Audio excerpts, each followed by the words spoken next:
मैंने कुछ क्वेश्चन दिए थे आपको लगाने को, लगा लिए। जो क्वेश्चन फंसे हो उसको व्हाट्सएप पे मेरे को नंबर बता देना। तो जैसे मैंने आयनिक का सॉल्यूशन बना के लगाया था स्टेटस पर, वैसे मैं इसका भी सॉल्यूशन स्टेटस पर लगा दूंगा। तो स्क्रीनशॉट तुम लोग ले लेना, ठीक है। तो सॉलिड स्टेट हम लोगों ने पूरा खत्म हो गया था। अब बस एक लास्ट बात रह गई थी, that is about the defect.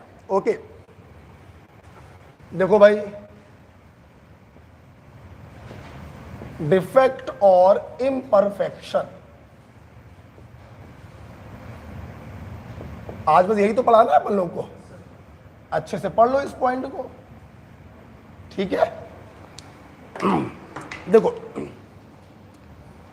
आप लोग थर्मो में पढ़ोगे, थर्मो की क्लास परसों होगी, कल कोई क्लास नहीं होगी, परसों क्लास होगी थर्मो की। एक थर्मो का टॉपिक बचा है और आधा बचा हुआ है इलेक्ट्रोकेमिस्ट्री, परसों क्लास होगी, ठीक है। कल गैप देने का रीजन भी एक है कि सॉलिड स्टेट अपना पूरा निपटा लो, उसके जो डाउट हो वो हमसे व्हाट्सएप पर पूछ लो, ठीक है। परसों पढ़ाया जाएगा थर्मोडायनामिक्स, हिम्मत से काम लो बेटे। देखो, थर्मो में आप पढ़ोगे थर्ड लॉ ऑफ थर्मोडायनामिक्स कि 0 केल्विन पर एंट्रोपी जो होती है वो 0 हो जाती है। एंट्रोपी का मतलब होता है रैंडमनेस, मैंने कई बार बताया होगा, बहुत जगहों पर आता है। मतलब 0 केल्विन पर रैंडमनेस क्या हो गई? 0। रैंडमनेस 0 का मतलब हर एटम बिल्कुल जहां बैठा है बिल्कुल शांति के साथ बैठा हुआ है, पलक भी नहीं झपका रहा है। दिस इज 100% परफेक्ट अरेंजमेंट, जहां पे रैंडमनेस क्या हो गई? 0 हो। तो 0 केल्विन पर 100% परफेक्ट अरेंजमेंट होता है। और 0 केल्विन से तनिक भी ऊपर जाओगे, 1 kelvin, 2 kelvin, 10 kelvin, 100 kelvin, 150 kelvin, तो वहां पे परफेक्शन डिस्टर्ब हो जाएगा। इसी को कहते हैं हम लोग डिफेक्ट और इम्परफेक्शन। तो डिफेक्ट की एक सिंपल सी डेफिनेशन बन जाती है, any deviation from perfect arrangement of 0 kelvin is called defect और इम्परफेक्शन। बात हमारी बेटा क्लियर हो रही है? ओके, तो इसको लिख लो थोड़ा सा, है ना, लिख लो बेटा। Any deviation from perfect arrangement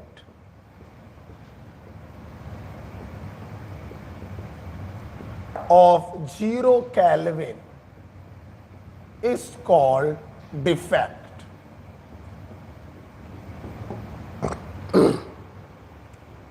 अगर किसी बच्चे ने कभी हमसे मतलब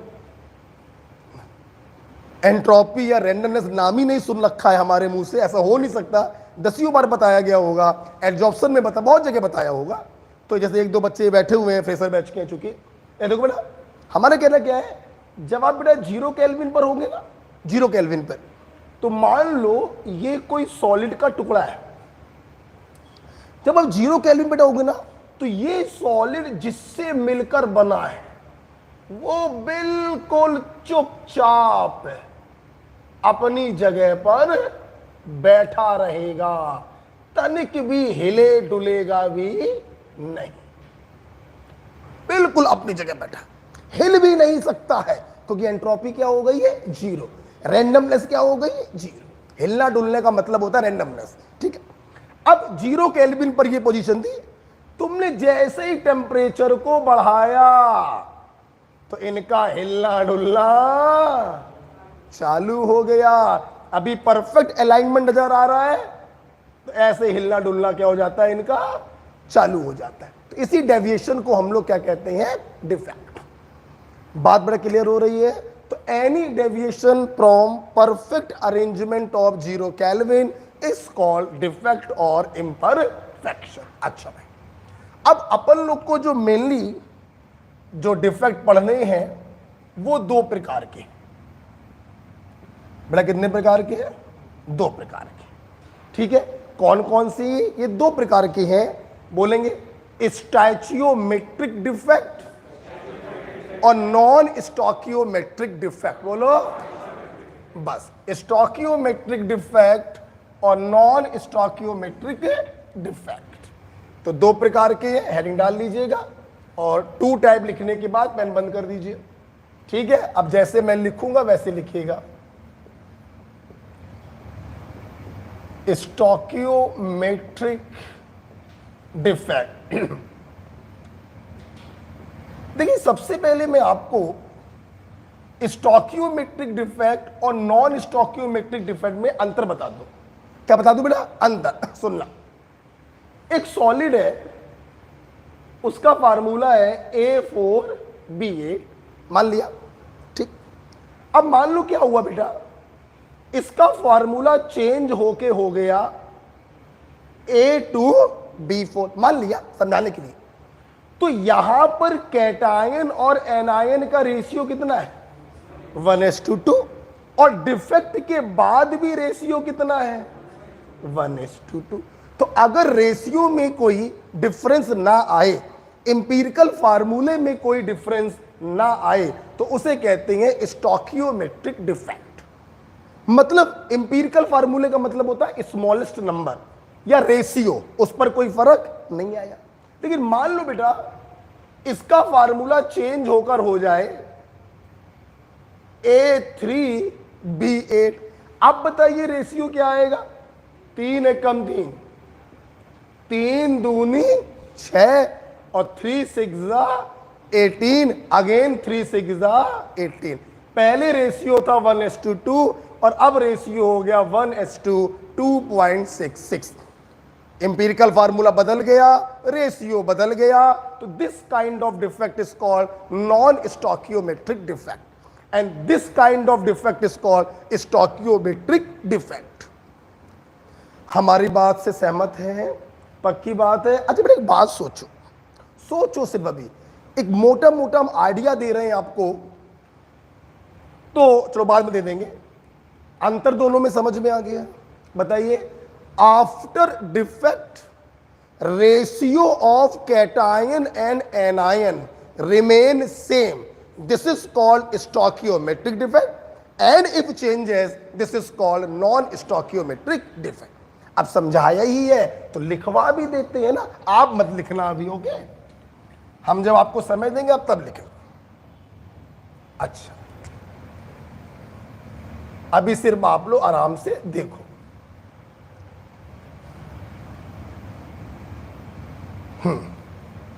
When ratio of cation and anion remain same after defect, okay? तो उसे हम लोग क्या कहेंगे? बोलो, स्टोकियोमेट्रिक डिफेक्ट। पहले भी रेशियो था 1:2, बाद में भी रेशियो है 1:2। Such type of defect are called stoichiometric defect, okay? अब ये स्टोकियोमेट्रिक डिफेक्ट भी 2 प्रकार के हैं।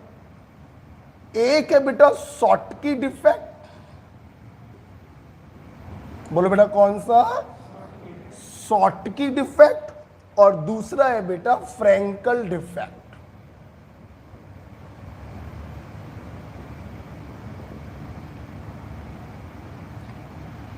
ठीक है, देखो बेटा शॉटकी डिफेक्ट का पिक्चर में आता है। आप चाहो तो समझ गए हो कैसे लिखना है, तो थोड़ा लिख भी सकते हो। ठीक है, अब लिख लो, ओके? साथ में लिखना बेटा। It arises due to missing of equal number of cation and anion from the lattice।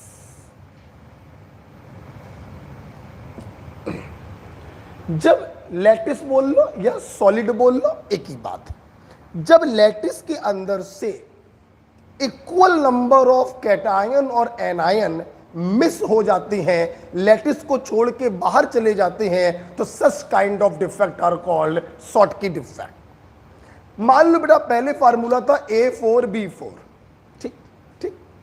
अब क्या हुआ, ध्यान से सुनना बेटा, दो कैटायन और दो एनायन छोड़ के बाहर चले गए, फार्मूला क्या हो गया A2B2।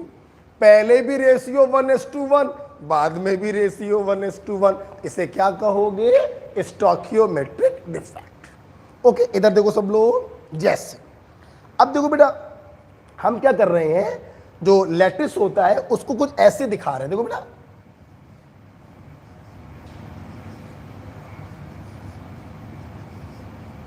आपको मालूम है क्रिस्टलाइन सॉलिड में जो कंस्टिट्यूएंट पार्टिकल होते हैं डेफिनिट पैटर्न में अरेंज होते हैं, डेफिनिट प्लेन्स में अरेंज होते हैं। देखो बेटा अब मान लो ये कैटायन और एनायन एक डेफिनिट पैटर्न में अरेंज थे।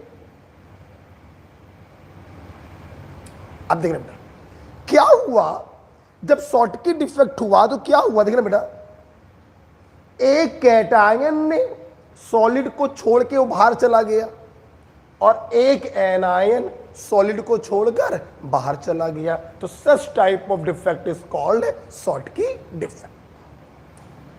आपके मेडिकल में क्वेश्चन कैसे आएगा, थ्योरेटिकल क्वेश्चन तो ऐसे आया, ध्यान से सुनेंगे।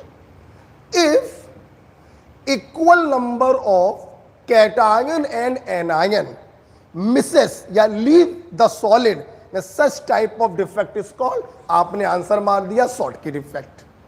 दूसरा क्वेश्चन कैसे आएगा आपके एग्जाम में, देखो बेटा ये चित्र बनकर आएगा आपके सामने और आपसे सवाल पूछा जाएगा, बताइए ये किस डिफेक्ट को शो कर रहा है। तो आप देखेंगे प्लस माइनस, यहां पे क्या होगा प्लस, तो एक प्लस मिस हो गया, माइनस प्लस माइनस कुछ मिस नहीं हुआ, प्लस माइनस प्लस एक माइनस मिस हो गया, तो एक प्लस मिस हो गया, एक माइनस मिस हो गया, और इक्वल नंबर के कैटायन और एनायन जब मिस होते हैं तो कौन सा डिफेक्ट होता है, शॉर्टकी। हम तुरंत समझ जाएंगे this is Schottky defect. Okay होगी बात। अच्छा सुनना बेटा, ये आपने ऐसे बना लिया है, ऐसे बना लिया है। अच्छा देखो बेटा इसके नीचे एक पॉइंट बताना चाह रहे हैं, जगह नहीं है तो मैं ऊपर लिख रहा हूं। देखो बेटा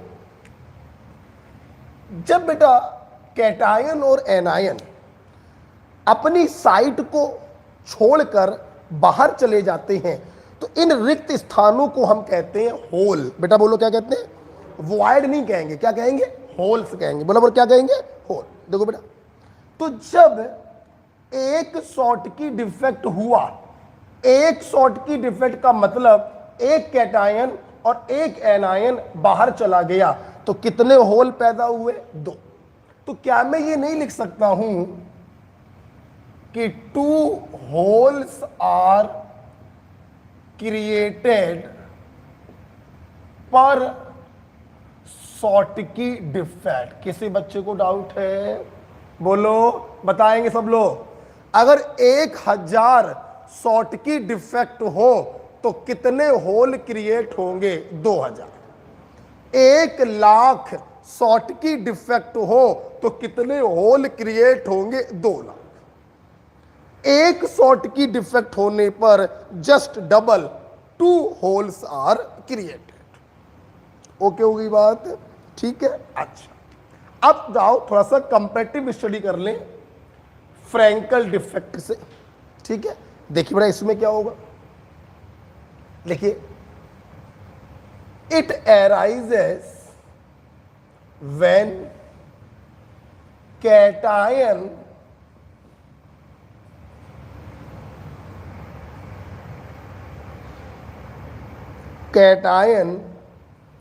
leaves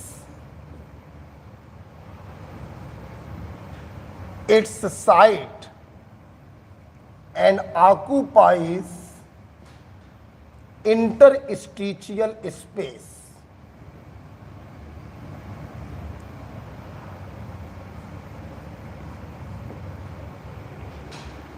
ध्यान है सब लोग। शॉर्टकी डिफेक्ट में क्या हुआ, कैटायन और एनायन दोनों ने अपनी जगह को छोड़ दिया और अपनी जगह को भी छोड़ा और सॉलिड को छोड़ के बाहर चले गए। फ्रैंकल डिफेक्ट में क्या होता है, पहला पॉइंट, एनायन जहां का है वहीं रखा रहेगा, सिर्फ कैटायन अपनी जगह को छोड़ेगा। छोड़ने के बाद सॉलिड के बाहर नहीं जाएगा, सॉलिड के अंदर ये जो इंटरस्टिशियल स्पेस होते हैं यहां पे चला जाता है। तो उस डिफेक्ट को कहते हैं हम फ्रैंकल डिफेक्ट। ओके, समझा? इधर देखो, पहले रेगुलर अरेंजमेंट कर देते हैं, without defect,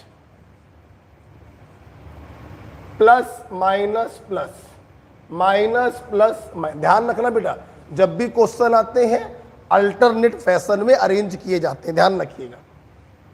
plus minus plus. देखो बेटा क्या हुआ, क्या हुआ, इस लैटिस में क्या होगा, कोई एक कैटायन अपनी जगह को छोड़ देता है और ये जो रिक्त स्थान है बीच में, ये जो एम्प्टी स्पेस है जिन्हें इंटरस्टिशियल स्पेस कहते हैं, वहां पे चला जाता है।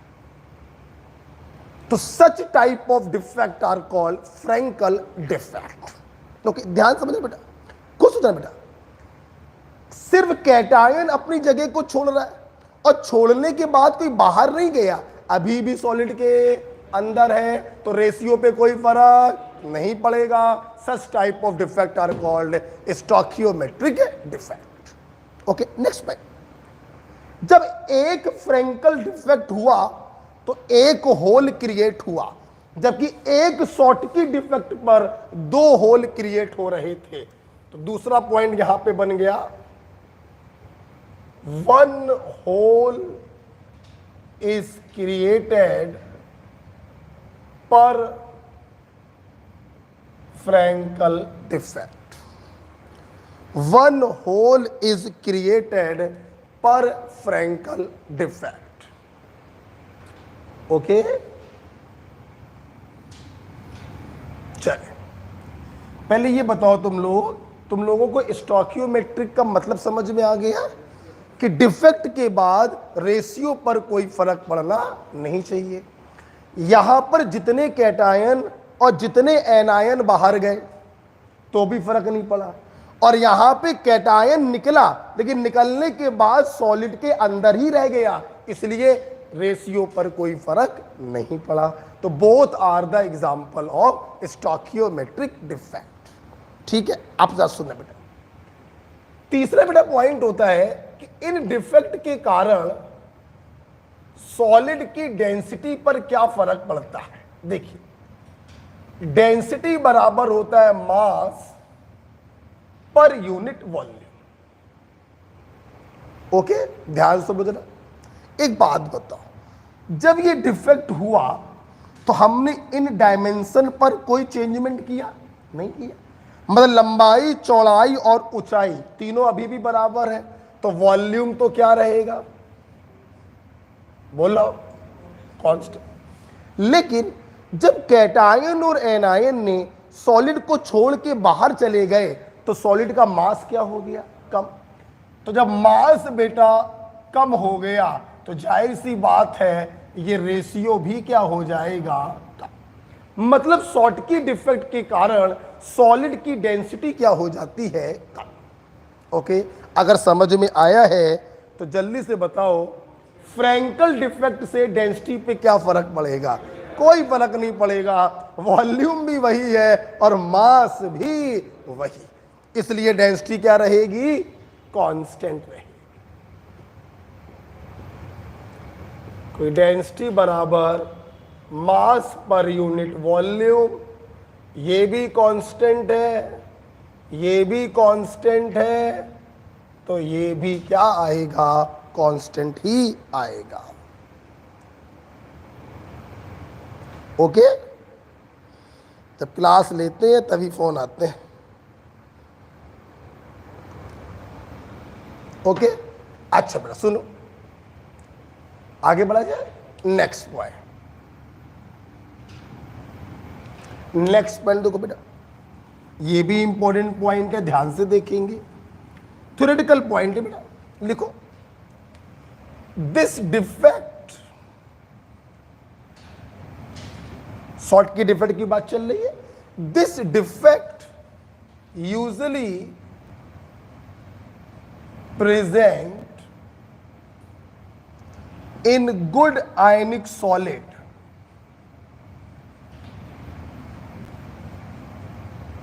with high coordination number.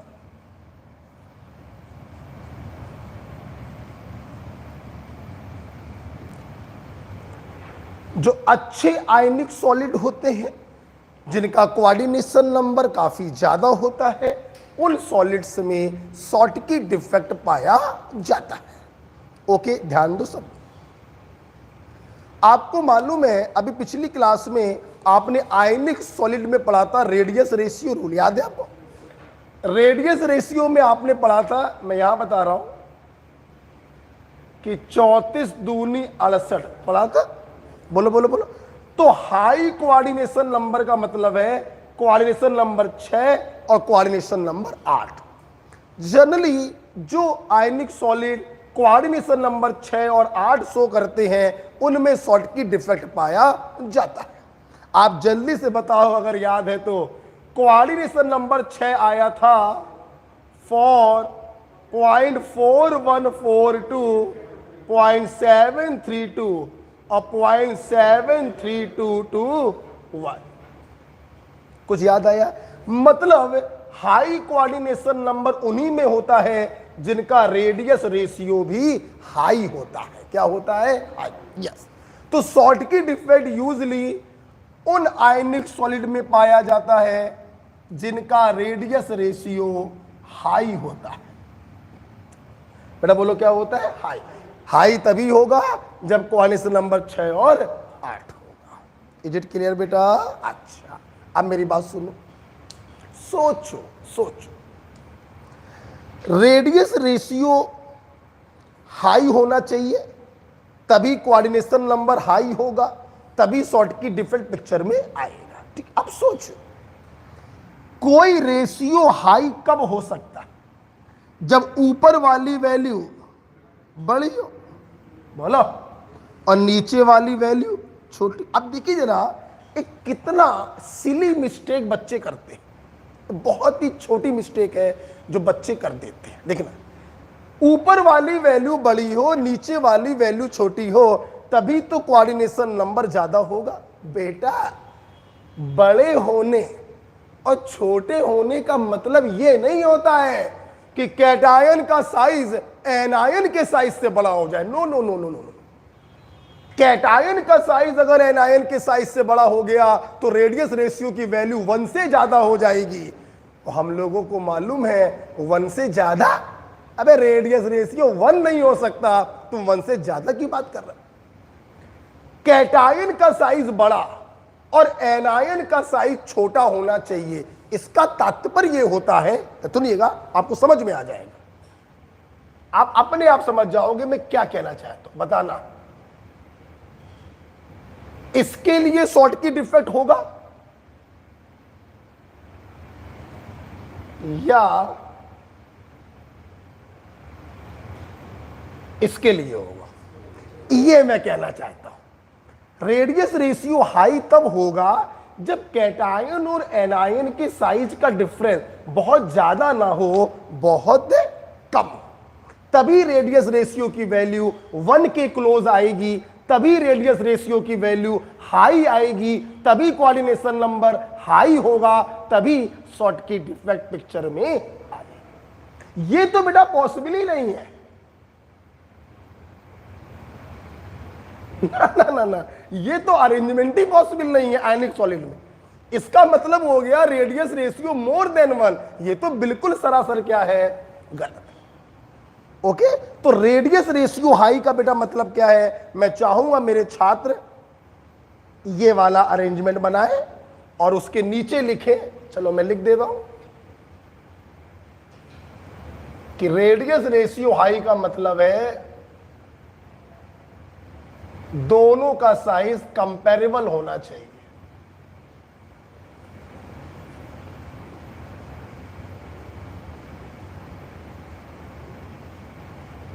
Cation बहुत छोटा नहीं होना चाहिए और एनायन बहुत बड़ा नहीं होना चाहिए, दोनों का साइज लगभग बराबर होना चाहिए। ओके, तो धोखे से भी अक्सर बच्चे गलत सोच लेते हैं कि हाई का मतलब है कैटायन बड़ा हो जाए और एनायन छोटा हो जाए। ये तो संभव ही नहीं है, वरना रेडियस रेशियो 1 से ज्यादा हो जाएगा। हाई और लो का मतलब है कि उन दोनों के साइज में ज्यादा डिफरेंस नहीं होना चाहिए, दोनों का साइज कंपेरेबल होना चाहिए, लगभग बराबर होना चाहिए। ठीक है, अच्छा,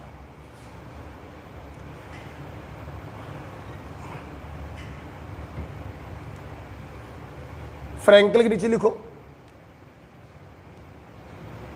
दिस डिफेक्ट। अच्छा, इसके एग्जांपल लिख लेना बेटा, जगह कम पड़ जाती है, इसी के नीचे एग्जांपल लिख लेना।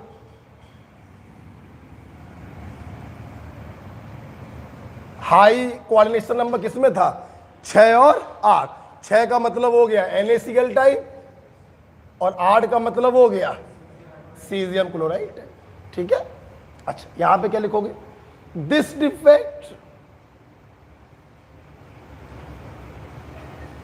यूजुअली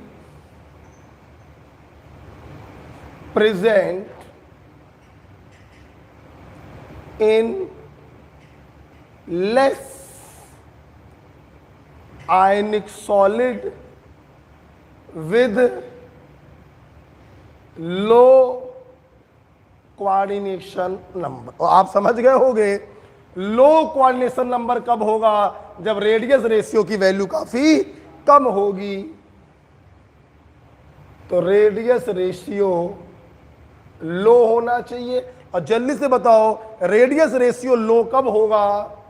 जब कैटायन काफी छोटा हो और एनायन काफी बड़ा हो, लार्ज डिफरेंस।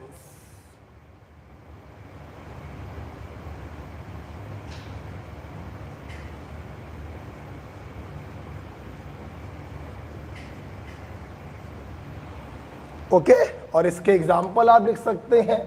4 कोऑर्डिनेशन नंबर किसका था? जिंक सल्फाइड का था कि नहीं था? बोलो। एग्जाम्पल हो गए जिंक सल्फाइड और सिल्वर हैलाइड। ठीक है,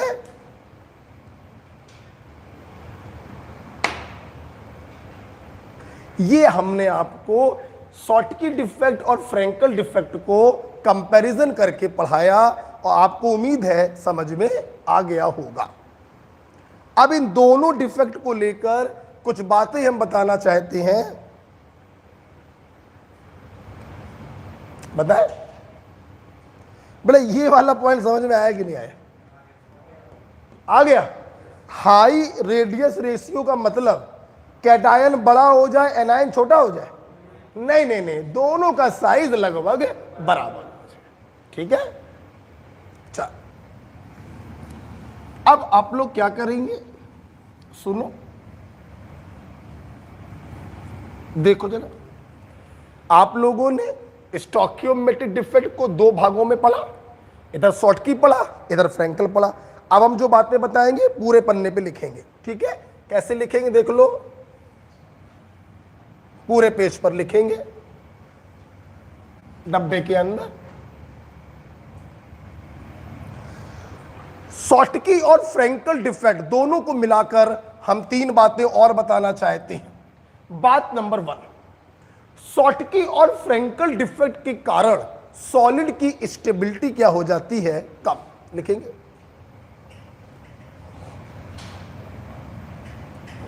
due to this defect thermodynamic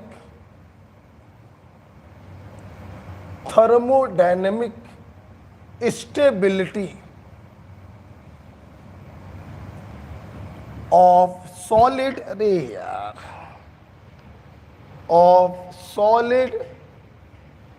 decreases। पहला पॉइंट। ओके, इन दोनों डिफेक्ट के कारण सॉलिड की थर्मोडायनामिक स्टेबिलिटी कम हो जाती है। दूसरा point, AgBr possess both defect, Schottky defect and Frankel defect। बहुत इंपॉर्टेंट एग्जांपल है, काफी पूछा जाता है बेटा। वो कौन सा सॉलिड है जिसमें दोनों डिफेक्ट पाए जाते हैं, सिल्वर ब्रोमाइड, इसमें शॉटकी और फ्रैंकल दोनों डिफेक्ट बेटा पाए जाते हैं। ठीक है, नेक्स्ट पॉइंट। तीसरा पॉइंट जो है एक्चुअली ये स्पेशली शॉटकी डिफेक्ट को लेकर है और ये एनसीईआरटी का पॉइंट है, लिखेंगे 10 की power 6 Schottky pair are present per centimetre cube of NaCl solid at room temperature. Okay, 10 की power 6 Schottky pair are present per centimetre cube of NaCl solid at room temperature. Okay, मतलब देखो बेटा, इसका मतलब समझ लीजिए। पर सेंटीमीटर क्यूब का मतलब समझते हो, 1 सेंटीमीटर लंबाई का, 1 सेंटीमीटर चौड़ाई का और 1 सेंटीमीटर गहराई का तुम एक टुकड़ा ले लो NaCl का, इसकी लंबाई भी 1 सेंटीमीटर हो, चौड़ाई भी 1 सेंटीमीटर हो और ऊंचाई भी 1 सेंटीमीटर हो, तभी तो वॉल्यूम आएगा 1 सेंटीमीटर क्यूब। तो इस छोटे से NaCl के एक टुकड़े में 10 की पावर 6 शॉटकी डिफेक्ट पाए जाते हैं। यही बेटा कारण है कि शॉटकी डिफेक्ट इज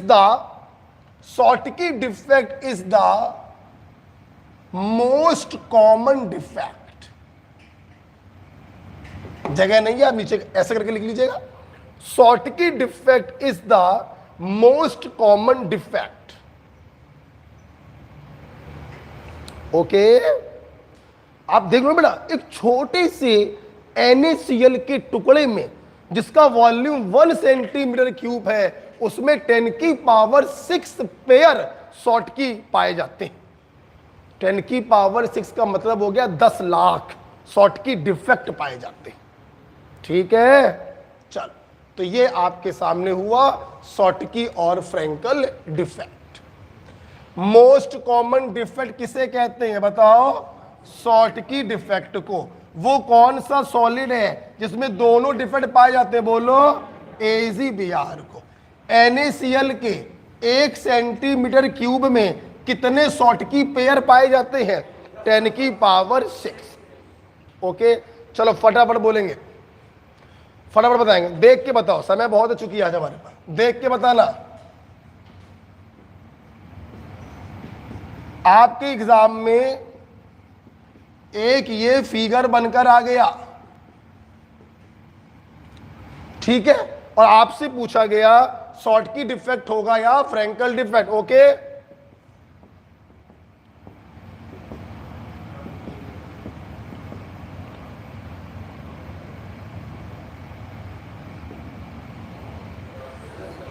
बताओ शॉटकी डिफेक्ट होगा या फ्रैंकल डिफेक्ट? देख के बताओ। गलत हो गया? अच्छा, आप सही है, बताइए। आप बताओ क्या क्या मिस हो गया है? माइनस प्लस माइनस, तो एक तो मिस हो गया कैटायन, माइनस प्लस माइनस, एक मिस हो गया एनायन। तो एक कैटायन मिस है, एक एनायन मिस है। इक्वल नंबर के कैटायन और एनायन जब मिस होते हैं तो उसे कहते हैं Schottky defect. Is it clear? अब बताना बेटा, अब बताना,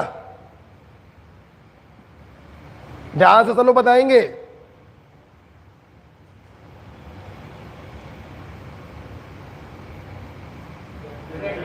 बोलो क्या हुआ? सिर्फ कैटायन ने अपनी जगह को छोड़ा, सॉलिड को नहीं छोड़ा है, सिर्फ जगह को छोड़ा और इंटरस्टिशियल स्पेस में चला गया। कौन सा डिफेक्ट है? Frenkel defect. अब बताना,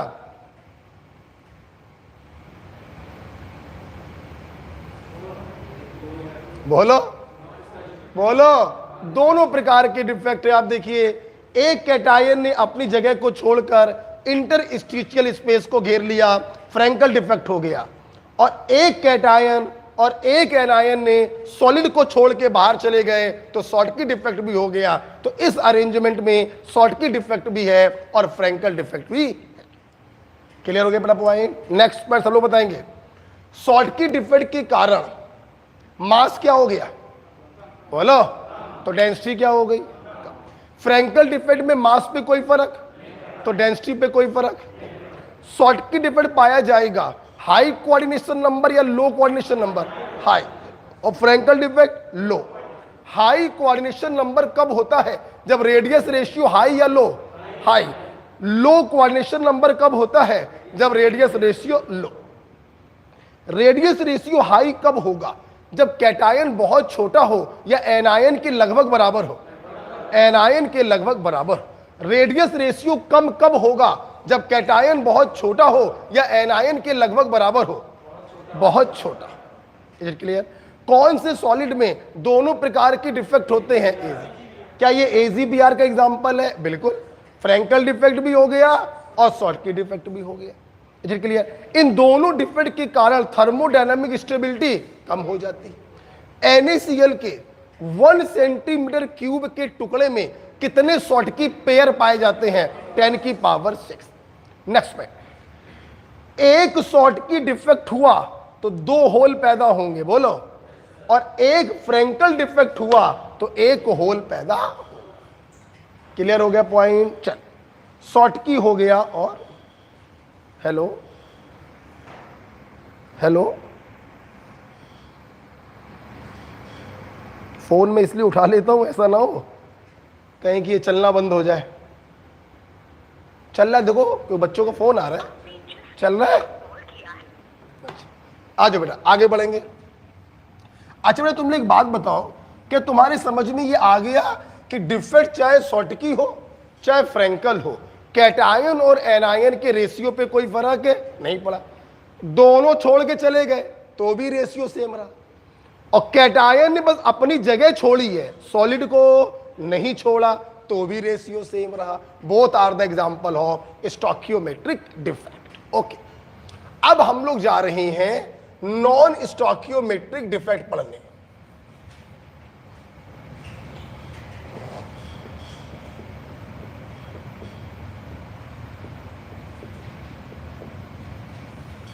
नॉन स्टोकियोमेट्रिक डिफेक्ट पढ़ने जा रहे हैं। आप समझ तो गए होंगे कि आफ्टर डिफेक्ट रेशियो क्या हो जाएगा? चेंज हो जाएगा। ये यार कीड़े जो है जल जाते हैं, बड़ी गंदी स्मेल आती है। After defect ratio changes. ठीक है? ओके हो गया। यहां पे होल नंबर में रेशियो नहीं आएगा, दशमलव में रेशियो आएगा। 1:2 2.66 अभी देखा था आपने, दशमलव में मामला होगा। ओके, तो एक बात आप ऐसे भी समझ सकते हैं, अगर कोई सॉलिड दशमलव में आपको दिखाई पड़ जाए तो वो नॉन स्टोइचियोमेट्रिक डिफेक्ट उसमें होगा। एग्जाम्पल के तौर पर Fe.940। आप देखिए रेशियो किसमें है? 1:2 दशमलव में आ गया। अगर कोई एटम दशमलव में आ जाता है तो गारंटी होती है कि उसमें नॉन स्टोकियोमेट्रिक डिफेक्ट होगा। अगर किसमें आ जाए? दशमलव। क्या इसमें नॉन स्टोकियोमेट्रिक डिफेक्ट होगा? नहीं होगा। 1:1 दोनों होल नंबर में है, इसके अंदर स्टोकियोमेट्रिक डिफेक्ट होगा। और अभी अभी आपने पढ़ा था शॉर्टकी डिफेक्ट होगा क्योंकि इसका कोऑर्डिनेशन नंबर है हाई 6।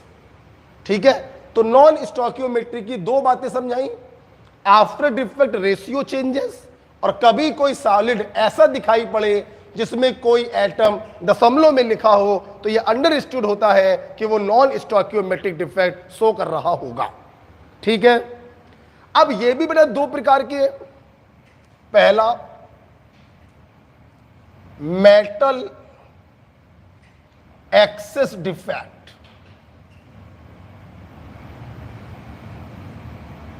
यहां पे हम लोग अब समझना चालू करें, हेडिंग डाल दो, छोड़ दो। नॉन स्टोइकियोमेट्रिक डिफेक्ट, जिनमें कोई एक एटम दशमलव में आ जाता है, ये दो प्रकार के होते हैं, मेटल एक्सेस डिफेक्ट और मेटल डेफिशिएंसी डिफेक्ट। बंद करो पेन कॉपी और देखो, नाम से समझ में आ रहा है, मेटल एक्सेस डिफेक्ट मतलब नॉन मेटल की तुलना में मेटल का नंबर ज्यादा होगा। दूसरा पढ़ोगे, metal deficiency defect, non metal की तुलना में मेटल का नंबर कम होगा। जल्दी से बताना ये एग्जाम्पल किसका है? मेटल डेफिशिएंसी डिफेक्ट का, क्योंकि नॉन मेटल की तुलना में मेटल का नंबर कम है। This is the example of metal deficiency defect. Okay, उल्टा कर दें, 1 यहां लिख दें, 0.94 यहां लिख दें, मेटल एक्सेस डिफेक्ट। ओके, हो सकता है कुछ बच्चे सोच रहे हो ये मेटल और नॉन मेटल आप क्या बोल रहे हो, तो बड़ी गलत बात है। कोई भी कंपाउंड होगा आयनिक सॉलिड, वो मेटल और नॉन मेटल से ही मिलकर बनता है। मेटल वो होता है जो इलेक्ट्रॉन डोनेट करता है, और नॉन मेटल वो होता है जो इलेक्ट्रॉन एक्सेप्ट करता है। NaCl में Na+ मेटल है, Cl- नॉन मेटल है। ठीक है, अब देख रहे बेटा, हम लोग पढ़ रहे हैं मेटल एक्सेस डिफेक्ट। एक बात बताओ, तो इसका मतलब यही तो हुआ, देखो बेटा, ये कैटायन है, ये ना, सुनना, मेटल एक्सेस का मतलब है मेटल का नंबर नॉन मेटल से ज्यादा, तो 1+ डेल्टा। आप ऐसे लिख सकते हो मेटल एक्सेस डिफेक्ट। ओके, सुनना, क्या मैं इसको ऐसे नहीं लिख सकता हूं, A+X-1 माइनस डेल्टा? बोलो बोलो बोलो भाई, नॉन मेटल की तुलना में मेटल का नंबर ज्यादा होना चाहिए ना, चाहे इसको बढ़ा दो चाहे इसको घटा दो, बात तो एक ही। तो कभी कभी क्या होता है, मेटल एक्सेस डिफेक्ट को ऐसे भी शो किया जाता है। ओके, अब सुनना बेटा, सबसे पहले मैंने आपको मोटी मोटी बात बताई कि मेटल एक्सेस का क्या मतलब है और मेटल डेफिशिएंसी का क्या मतलब। ओके, नॉन स्टोइकियोमेट्रिक क्यों कह रहे हैं? कोई भी एक एटम अगर दशमलव में आ जाएगा, इसका मतलब ही है नॉन स्टोइकियोमेट्रिक। अब हम लोग पढ़ने जा रहे हैं ये होता कैसे है। ठीक है, तो लिखो मेरे साथ, लिखो, when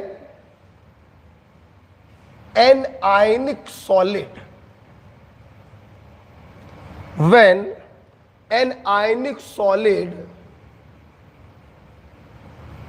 is heated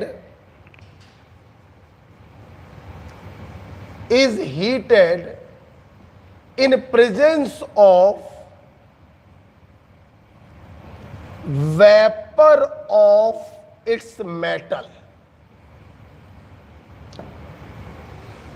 जब किसी आयनिक सॉलिड को उसकी मेटल की वेपर में गर्म किया जाता है तो पिक्चर में आता है मेटल एक्सेस डिफेक्ट। लिख लो भी, अभी समझाते हैं, अपने ऐसा समझ जाओ, पैसा लो, सिंपल है, कुछ नहीं, डिफेक्ट में कुछ नहीं है, बस 30 मिनट और खत्म होने वाले। लिख लिया सबने? आप जब देखिएगा तो आपको समझ में आएगा। इस लैंग्वेज को मारो गोली। ये देखो जरा, जब किसी आयनिक सॉलिड को उसकी मेटल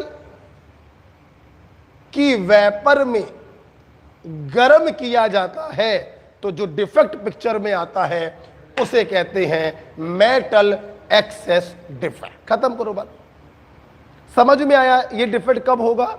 जब किसी आयनिक सॉलिड को उसकी मेटल की वेपर में गर्म किया जाता है तो मेटल एक्सेस डिफेक्ट पिक्चर में आता है।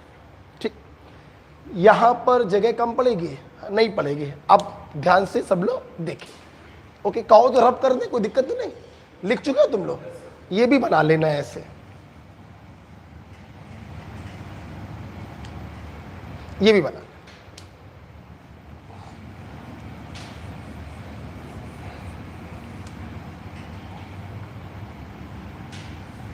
आराम से समझेंगे, थोड़ा सा छोटा सा टॉपिक है, कोई बहुत बड़ी चीज नहीं है। देखो बेटा, जैसे मान लिया मैंने सोडियम क्लोराइड का एक सॉलिड ले लिया, हमारे छात्र फटाफट बोल दें, NaCl टाइप आयनिक सॉलिड, Z की वैल्यू होती है 4 पर यूनिट सेल, NaCl की 4 यूनिट होंगी, Z की वैल्यू होगी 4, inter ionic distance as length by 2, coordination number 6s2 6, याद आ गया। इसी को कहते हैं रॉक सॉल्ट टाइप, याद आ गया। देख कल ही पढ़ाया मैंने, ये देखो बेटा, ये NaCl का एक टुकड़ा ले लिया। मैंने अभी अभी अपने छात्रों को बताया था, डिफेक्ट के केस में सॉलिड को ऐसे दिखाया जाता है, विद अल्टरनेट प्लस माइनस। कोई प्रॉब्लम किसी को तो नहीं हो रही है? ओके, अब सुनो, ये तुम्हारा NaCl सॉलिड था, हमें पिक्चर में डाला था मेटल एक्सेस डिफेक्ट, हमने इसको इसकी वेपर में क्या कर दिया, गर्म कर दिया। अब देखना, गर्म करने से क्या हुआ, सोडियम मेटल ने अपने वैलेंस इलेक्ट्रॉन को लूज किया, इट इज NS1, बोलो, और अपने मोनो पॉजिटिव कैटायन में बदल गया। ठीक, ध्यान देना बेटा, इस कैटायन को देखकर सॉलिड के अंदर जो एनायन रखा हुआ है, बोले तो Cl माइनस, कैटायन को देखकर इस Cl माइनस के मुंह में पानी आ जाता है, क्योंकि आपको मालूम है प्लस को देखकर माइनस खिंचा चला जाता है, दोनों के बीच में फोर्स ऑफ अट्रैक्शन लगता है। तो इस कैटायन को देखकर एक एनायन अपनी जगह को छोड़कर बाहर निकल आता है। और जल्दी से बताओ, अगर एक एनायन बाहर चला गया तो सॉलिड के अंदर कैटायन की मात्रा, this is called metal excess defect, am I right. जब Cl माइनस बाहर चला गया तो अंदर Na+ की मात्रा बढ़ गई। एक बात ध्यान से सुन लो, देखो बेटा, जितने भी सॉलिड होते हैं, मैं कई बार बता चुका हूं, they are electrically neutral, total positive charge must be equal to total negative charge. जब बेटा एक Cl माइनस बाहर चला गया तो उसके इक्विवेलेंट जो एक Na+ होगा वो एक्सेस में हो गया, मेटल एक्सेस में हो गया। सच type of defect is called metal excess defect. उम्मीद करते हैं समझ में आ गया। अब देखिए, तुम बाहर चली गई, इसको देख के मेटल एक्सेस डिफेक्ट पिक्चर में आ गया, हमारा काम तो हो गया। लेकिन एक गड़बड़ी भी हो गई कि जब ये एनायन बाहर चला गया तो सॉलिड की इलेक्ट्रिकल न्यूट्रलिटी डिस्टर्ब हो गई। अब ये इलेक्ट्रिकली न्यूट्रल नहीं रह गया, एक पॉजिटिव इसके अंदर एक्सेस में होगा। हमें तो सॉलिड को क्या रखना है, इलेक्ट्रिकली न्यूट्रल। अब सुनना, तो इस नेगेटिव के बाहर जाने से जो नेगेटिव की कमी आ गई है, उस नेगेटिव की कमी ये इलेक्ट्रॉन पूरी कर देता है। इस प्रकार से सॉलिड इलेक्ट्रिकली न्यूट्रल भी बना रहता है और मेटल एक्सेस डिफेक्ट भी पिक्चर में आ जाता है। ओके, तो देखिए आफ्टर डिफेक्ट सिचुएशन क्या बन गई है, ध्यान से देखेंगे। Plus minus plus minus plus, यहां पे आ चुका है इलेक्ट्रॉन। ये देखिए मेटल एक्सेस डिफेक्ट भी हो गया और इलेक्ट्रिकल न्यूट्रलिटी भी मेंटेन हो गई। ओके, जब ये इलेक्ट्रॉन इस एम्प्टी स्पेस में आकर बैठ जाता है तो इसे हम लोग कहते हैं एफ सेंटर। बेटा बोलो क्या बोलते हैं, एफ सेंटर। बेटा बोलो क्या बोलते हैं, एफ सेंटर। एफ का बेटा मतलब होता है फार्ब, और फार्ब का बेटा मतलब होता है कलर। बेटा बोलो क्या होता है? This F centre is responsible for colour.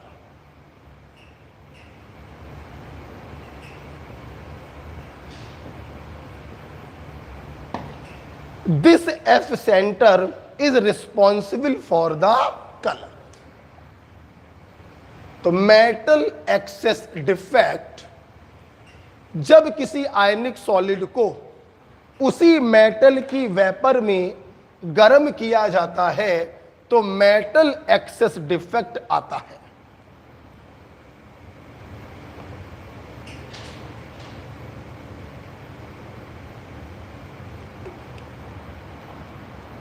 समझ में आया? अब देखिए why this F centre is responsible for colour. देखिए जब इस इलेक्ट्रॉन को बाहरी सोर्स से एनर्जी मिलती है तो ये एक हायर एनर्जी लेवल में जंप मार देता है। बोलो किसमें? एटॉमिक स्ट्रक्चर आप पढ़ चुके हो। हायर एनर्जी लेवल में ये कुछ सेकंड के लिए रुकेगा, 10 की पावर -8 सेकंड, याद है कुछ, और वापस से अपनी ग्राउंड स्टेट में आएगा। और जब वापस से ग्राउंड स्टेट में आएगा तो एनर्जी को रिलीज करेगा। और मेरे बच्चे जानते हैं डेल्टा ई बराबर SC बाई लैम्डा। उस एनर्जी के इक्विवेलेंट हमको वेवलेंथ दिखाई पड़ेगी, और वो वेवलेंथ जिस जोन में गिरेगी विब ग्योर, वैसा कलर हमको दिखाई पड़ेगा। Violet, blue, orange, red, yellow, whatever. Okay, तो इस पॉइंट को भी मैं लिखवाना चाहूंगा। ये आपने मेटल एक्सेस डिफेक्ट समझ लिया है। अब मैं ये लिखवा दूं कि ये एफ सेंटर कलर के लिए कैसे रिस्पॉन्सिबल होता है, तो वो भी लिखिए। दिस फ्री इलेक्ट्रॉन में excited to higher energy level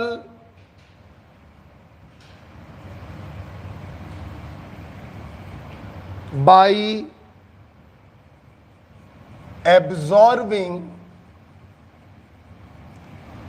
energy, so different color is observed. So different color is observed. Okay, अब समझ में आया सबको कि इसको एफ सेंटर ही नाम क्यों दिया गया? तो एफ का मतलब होता है फार्ब, और फार्ब का मतलब होता है colour, and this is responsible for colour. ये एनर्जी को एब्जॉर्ब करेगा, हायर एनर्जी लेवल में जंप करेगा, जिसके कारण हमको कलर दिखाई पड़ेगा। एनसीईआरटी का पॉइंट है, इधर देखिए, जैसे NaCl गोल्डन येलो कलर दिखाई पड़ता है इसी एफ सेंटर के कारण। और बेटा सुन लो, अगला एग्जाम्पल एनसीईआरटी एक्सक्लूसिव एग्जाम्पल है जिंक ऑक्साइड। कौन बच्चा मुझे जिंक ऑक्साइड के सारे नाम बताएगा?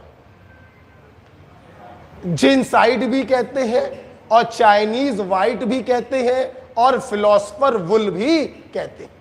जिनसाइट, चाइनीज व्हाइट और फिलोसफर वुल इसी का नाम होता है। ये मैंने आपको पढ़ाया होगा, मेटलर्जी में पढ़ाया होगा। ठीक है, देखिए बेटा, it is white in cold, but बोलो, बट क्या क्या बोला? White in cold but yellow when heated. ठीक है, ZnO जब ठंडा होता है तो व्हाइट कलर का है, लेकिन गर्म करने पर येलो कलर का हो जाता है। ZnO, the reason behind is, बोलो बेटा, एफ सेंटर।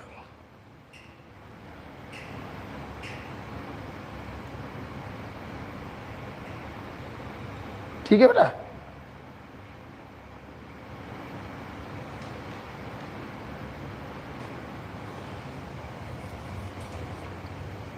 आगे बढ़े।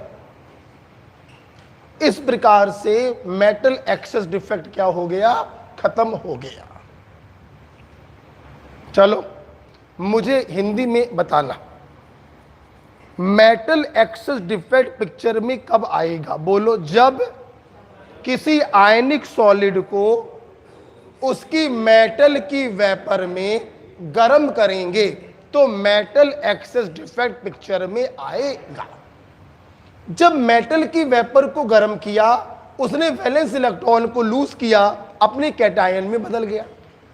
कैटायन को देखते ही सॉलिड के अंदर जो एनायन रखा था उसके मुंह में पानी आ गया और ये देखो पगली बाहर खिंची चली आई। जब ये पगली बाहर खिंची चली आई तो सॉलिड के अंदर एनायन की मात्रा कम हो गई, मतलब कैटायन की मात्रा बढ़ गई। So this is called metal excess defect. इस पगली के पगलाने से मेटल एक्सेस डिफेक्ट तो हो गया, लेकिन सॉलिड की इलेक्ट्रिकल न्यूट्रलिटी डिस्टर्ब हो गई। उस इलेक्ट्रिकल न्यूट्रलिटी को बैलेंस करने के लिए ये इलेक्ट्रॉन उस जगह पे जाकर बैठ जाता है और अब इसे कहते हैं एफ सेंटर। ये एफ सेंटर का फ्री इलेक्ट्रॉन बाहरी सोर्स से एनर्जी को लेकर हायर एनर्जी लेवल में जंप मार सकता है, मतलब this is responsible for the colour, so it is called F centre. जैसे सोडियम क्लोराइड होता है गोल्डन येलो, जिंक ऑक्साइड ठंडे में होता है सफेद और गर्म करने पे हो जाता है येलो। ठीक है, आगे बढ़ेंगे। मेटल एक्सेस डिफेक्ट के बाद दूसरा है मेटल डेफिशिएंसी डिफेक्ट। लास्ट है बेटा। बेटा तुम लोग फिजिक्स में सेमी कंडक्टर तो पढ़ते होगे, PN junction, NPN, semi theory, band theory, वो सब पढ़ते हो ना। तो वो सब एनसीईआरटी में लिखा हुआ है, केमिस्ट्री की एनसीईआरटी में, लेकिन उससे कई गुना ज्यादा आपको फिजिक्स में पढ़ाया जाता है, तो वो हम नहीं पढ़ाते हैं। ठीक है, आइए। एनसीईआरटी में तो एक पेज का लिखा है, फिजिक्स में मेरे ख्याल से पूरा चैप्टर होता है सेमी कंडक्टर। ठीक है, metal deficiency defect.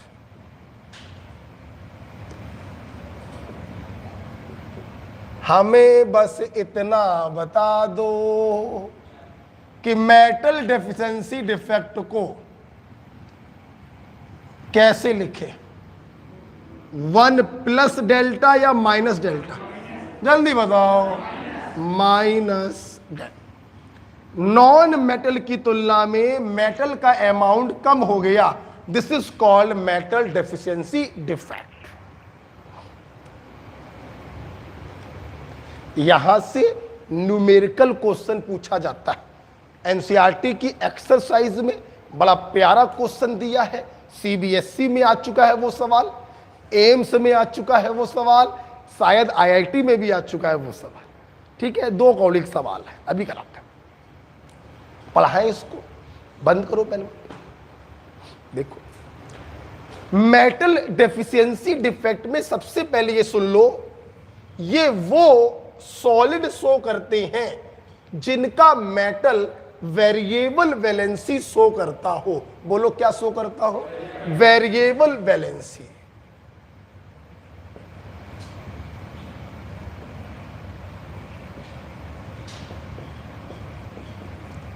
Metal source variable valency. ठीक, सामने देखिए बेटा, मान लो फॉर एग्जाम्पल कोई मेटल एम है जो 2 प्रकार के आयन बना सकता है, M+2 या M+2 M+3, कुछ भी ले लो, वेरिएबल वैलेंसी होनी चाहिए। ठीक है, अब देखना कैसे होगा मेटल डेफिशिएंसी डिफेक्ट। ध्यान से सब लोग सुनेंगे। हम लोग क्या करते हैं, लोअर वैलेंसी के सॉलिड को हायर वैलेंसी के साथ गर्म करते हैं। ठीक, देखा सब लोग।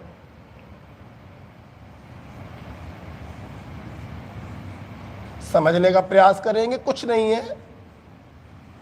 एक बात बस दिमाग में बैठा लो, जो मैं सैकड़ों बार बोल चुका हूं कि solid must be electrically neutral. तुमने अभी थोड़ी देर पहले देखा था जब एनायन पागलों की तरह बाहर चला गया था तो नेगेटिव की कमी को पूरा किया था electron. Solid must be electrically neutral. ठीक, देखो बेटा, मान लो ये सॉलिड है, मोनोवैलेंट वाला, लोअर वैलेंसी वाला।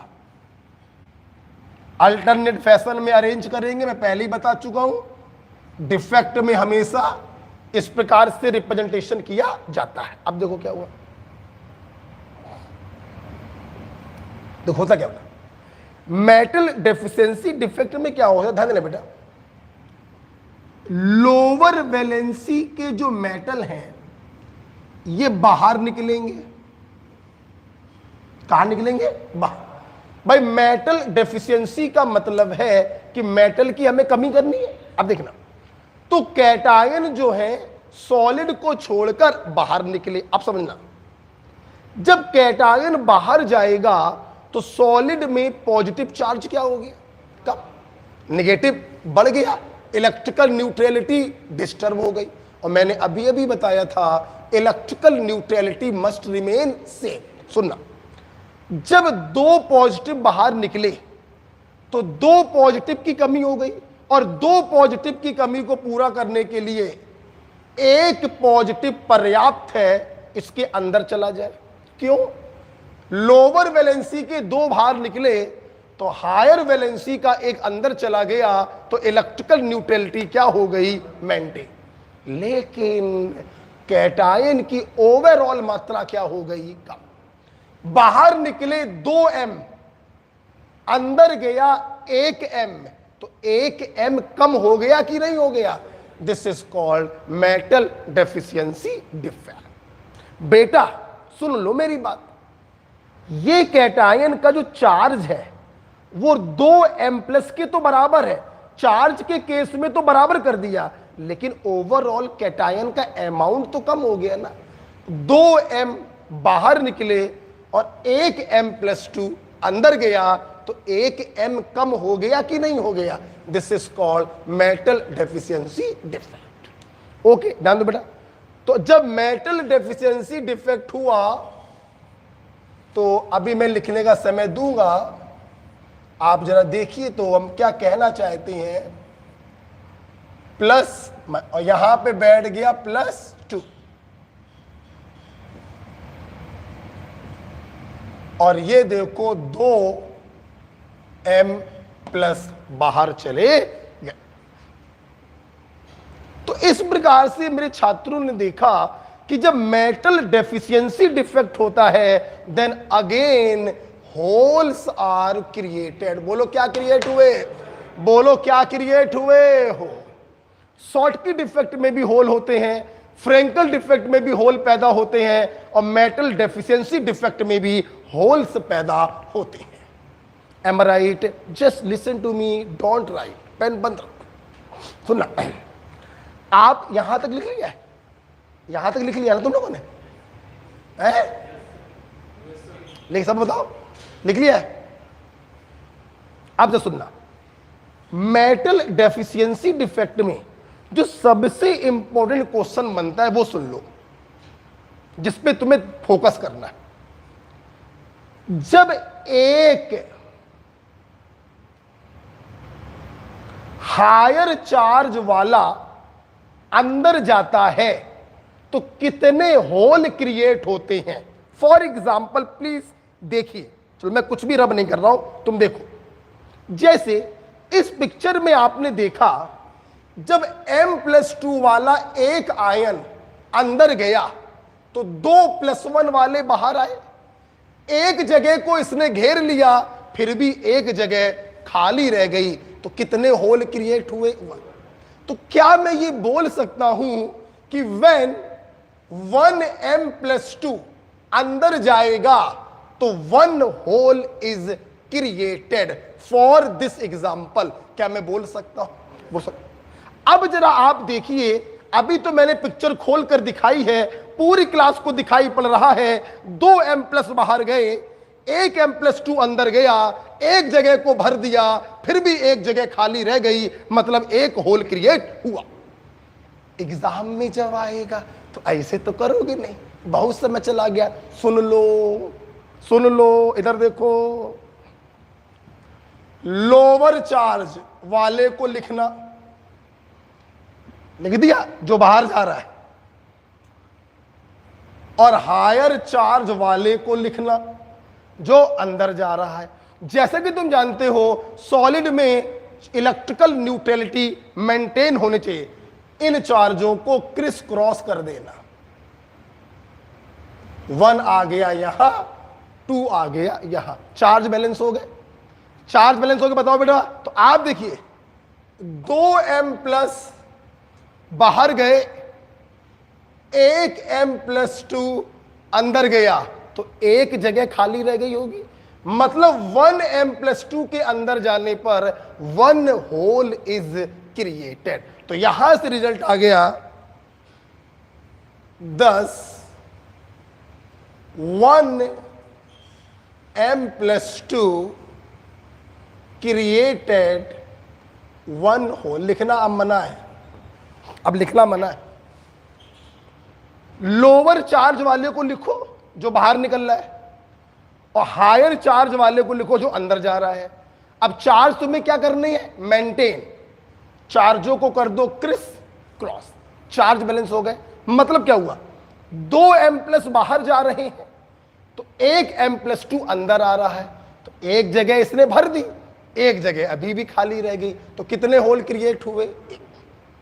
M I right? हम और देखेंगे, इसी के नीचे देखेंगे, उसी के नीचे लिखेंगे, ठीक है?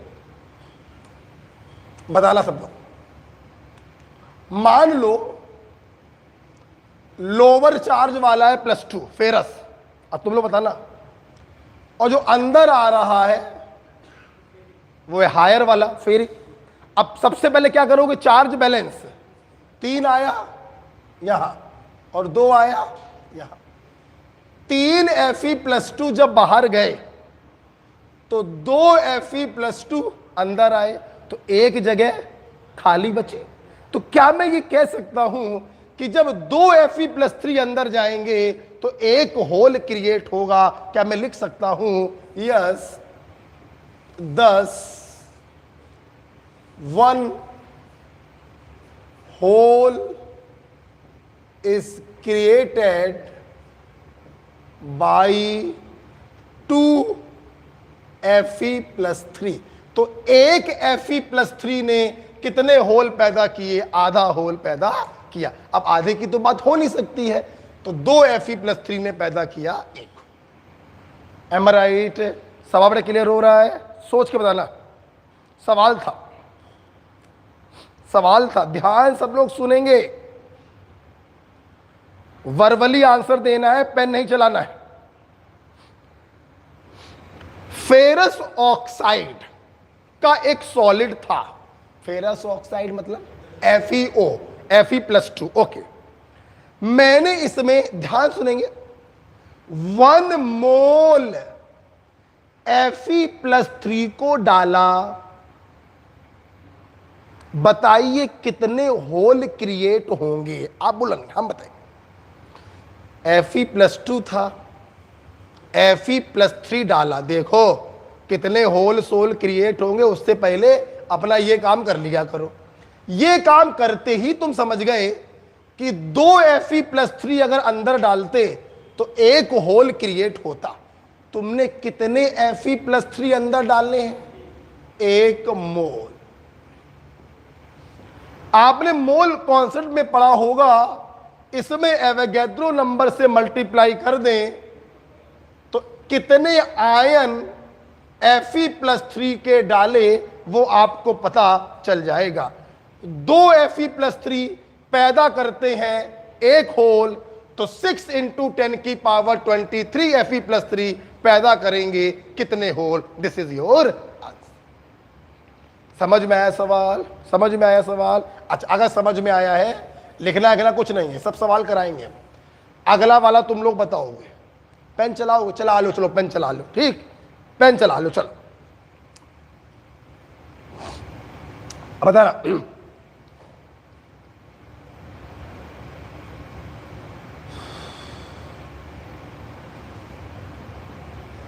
Na+, लोअर वाला में डाला जाता है हायर वाला, अंडरस्टूड है, तभी मेटल डेफिशिएंसी डिफेक्ट हो सकता है। हम इसमें ऐड कर रहे हैं Al+3। पहले आप इस प्रकार से बताओ कि एक Al+3 से कितने होल क्रिएट होंगे। बोलो बोलो, सही बोला, बोला। चार्ज बैलेंस करो, 3 यहां आया, 1 यहां, राइट। 3 लोअर वैलेंसी बाहर गया, 1 हायर वैलेंसी अंदर गया, तो कितनी जगह खाली हुई? 2। तो 1 Al+3 क्रिएटेड 2 होल्स।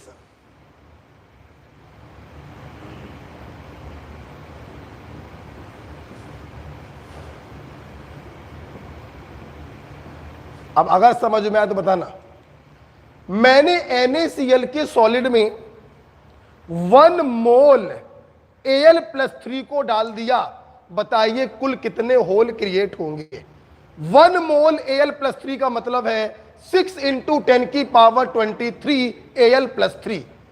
एक Al+3 से पैदा होता है 2 होल, तो 6 × 10⁻23 Al+3 से पैदा होंगे 12 × 10⁻23 hole. This is your answer. Okay, अच्छा पहले ये बताओ, हायर वाले को डालने पर कितने होल क्रिएट होंगे, निकालने का तरीका समझ में आया? चार्ज बैलेंस कर देंगे, आपका आंसर आपके सामने। यूजली अक्सर मैंने देखा है टीचर्स बच्चों से कहते हैं कि दोनों चार्जों का डिफरेंस निकाल लिया करो। वो हर जगह एप्लीकेबल नहीं होता है। तो यहां पर देखो, 3 में 1 गया 2, तो यहां पे सही हो गया। 2 में 1 गया 1, यहां पर सही हो गया। 3 में 2 गया 1, तो यहां पे 1 hole is created but not by 1 Fe+3 but it is by 2 Fe+3। तो यहां पर आंसर क्या हो गया? गलत हो गया। तो जबरदस्ती ट्रिक बनाने का प्रयास मत करिए। जब कॉन्सेप्ट ही इतना जरा सा है तो काहे की ट्रिक? हमने एक छोटी सी बात बताई, जब से मैं डिफेक्ट पढ़ाना चालू किया, सॉलिड की इलेक्ट्रिकल न्यूट्रलिटी डिस्टर्ब होनी नहीं चाहिए। खत्म करो।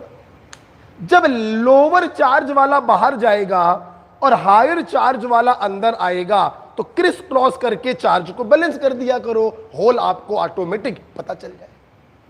ठीक है, सुन रहे हैं बेटा? देखो बेटा, देखिए बेटा, जब लोअर चार्ज और हायर चार्ज दोनों सेम एलिमेंट होते हैं, तब इसे कहा जाता है मेटल डेफिशिएंसी डिफेक्ट, जो भी पढ़ा रहे हैं आप। लेकिन लोअर चार्ज और हायर चार्ज वाला अगर डिफरेंट हो जाए तो इसे मेटल डेफिशिएंसी डिफेक्ट ना कहकर हम इसे कहते हैं, ये बना लिया है, तब बेटा हम लोग इसे कहते हैं, यहां पे लिख दूं, डोपिंग। तो क्या कहते हैं? या इम्प्योरिटी डिफेक्ट। पर नाम बदल गया है बेटा, बस। ठीक है, उसके कर्म अभी भी वही है, होल क्रिएट होंगे, नाम बदल गया है, मेटल डेफिशिएंसी ना बोलकर डोपिंग इफेक्ट या इम्प्योरिटी डिफेक्ट बोला जाएगा। ठीक है बेटा, चलो अब ये आपका खत्म। लिखो,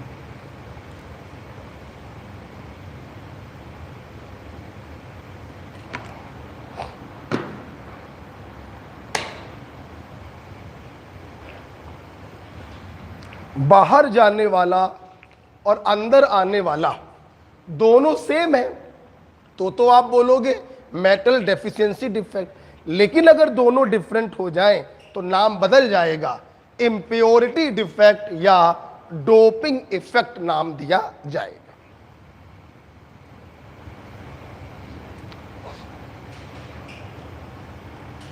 ठीक है,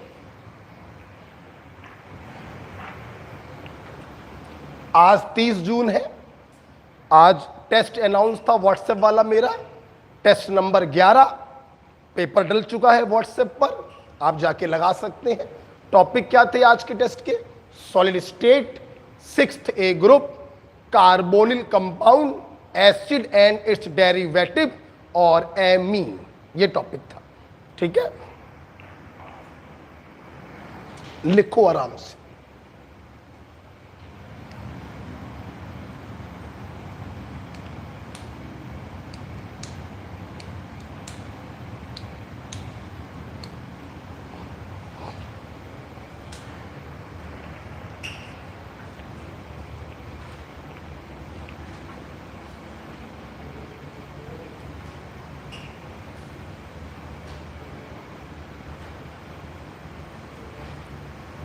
देखिए बेटा, इस लास्ट वाले पर मोल कॉन्सेप्ट का भी एप्लीकेशन होता है। किसका एप्लीकेशन है? यही सवाल एनसीईआरटी में दिया गया है, अभी कराते हैं। नीट में भी आ चुका है, आपके एम्स में भी आ चुका है, आईआईटी में भी आ चुका है।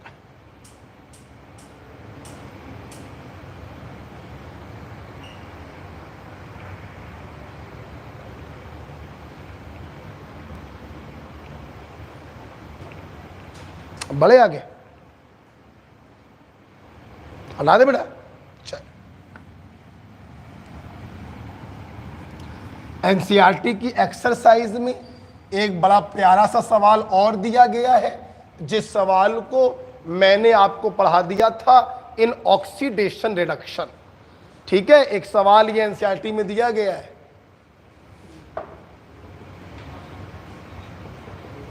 पहले देख के बताओ, बाद में सवाल बताएंगे। स्टोकियोमेट्रिक डिफेक्ट है या नॉन स्टोकियोमेट्रिक है? मेटल डेफिशिएंसी या मेटल एक्सेस? बोलो बोलो। Metal deficiency. मेटल डेफिशिएंसी का मतलब लोअर चार्ज वाले को हायर चार्ज वाले के साथ गर्म करेंगे तो लोअर वाला बाहर जाएगा, हायर वाला अंदर आएगा।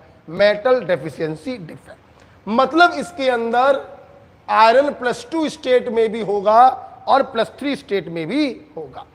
ऑक्सीडेशन रिडक्शन में मैंने ये सवाल कराया था कि Fe+2 का परसेंट बताइए और Fe+3 का परसेंटेज बताइए। तो ये सवाल मैं यहां पे नहीं कराऊंगा, ये सवाल आप जाके करिएगा ऑक्सीडेशन रिडक्शन। मैंने आपको वहां पर यह भी सिखाया था कि अगर ऑक्साइड नॉन होता है, नॉन, तो ये परसेंट निकालते हैं बाय वेट, और अगर ऑक्साइड अननोन हो जाए, अननोन हो गया ना, तो ये परसेंट निकालते हैं बाय नंबर। ठीक है, ये जाकर कहां पर देखोगे? ऑक्सीडेशन रिडक्शन वाले चैप्टर में।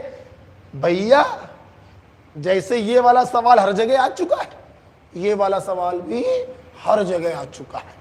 आपके आईआईटी में आ चुका है, आपके एएमयू में आ चुका है, आपके एम्स में आ चुका है, सीपीएमटी में आ चुका है। शायद नीट में नहीं आया है, शायद, श्योर नहीं हूं। तो है बेटा, देख लेना एक बार। तो ये वाला क्वेश्चन कहां पे देखोगे जाकर? Oxidation reduction. वो यहां पे मैं नहीं बताने वाला, मैं पढ़ा चुका हूं आपको। ठीक है, शायद ये सवाल मेरी सीट में दिया गया होगा। अगर किसी बच्चे को ना आए मान लो, या उसने मुझसे ना पढ़ा हो ऑक्सीडेशन रिडक्शन, तो व्हाट्सएप कर दे, मैं सॉल्यूशन दे दे भेज दूंगा उसको। ठीक है, अच्छा भाई, हम लोग सवाल करने जा रहे हैं। सॉलिड स्टेट का आखिरी सवाल है और चैप्टर खत्म। एक बच्चे ने हमसे बोला कि सर जी आपने क्लोज पैकिंग तो पढ़ाई नहीं। बेटा हम पहले ही कह चुके हैं, पूरा पढ़ाएंगे तो आयनिक में कितनी क्लास लगी थी? 9, इसमें लगेंगी 7, 8। तो हमने आपको इतना कर दिया है कि नीट में आपका सवाल फंसेगा नहीं। क्लोज पैकिंग नॉट वेरी है, अच्छा टॉपिक है, लेकिन जरूरी नहीं उसका सवाल आ ही जाए। हमने आपको हॉट पॉइंट डिस्कस कर दिए। ठीक है, आज सॉलिड स्टेट लेक्चर 1 यूट्यूब से हट जाएगा। ठीक है, तो पढ़ लीजिएगा। अच्छा बेटा, तो अगला सवाल कराने जा रहे हैं। उससे पहले चूंकि समय आज हमारे पास है, एक बार और बोल लेते हो। ठीक, चलो हाथ बांध के बैठो। बताना बेटा, किस टेम्परेचर पर रैंडमनेस बिल्कुल खत्म हो जाती है? 0 केल्विन पर। ये कौन सा लॉ होता है? Thermodynamics third law, entropy become 0 at 0 kelvin temperature. अगर 0 केल्विन से तनिक भी तुमने टेम्परेचर बढ़ाया तो रैंडमनेस, और इसी रैंडमनेस को कहते हैं डिफेक्ट या इम्परफेक्शन।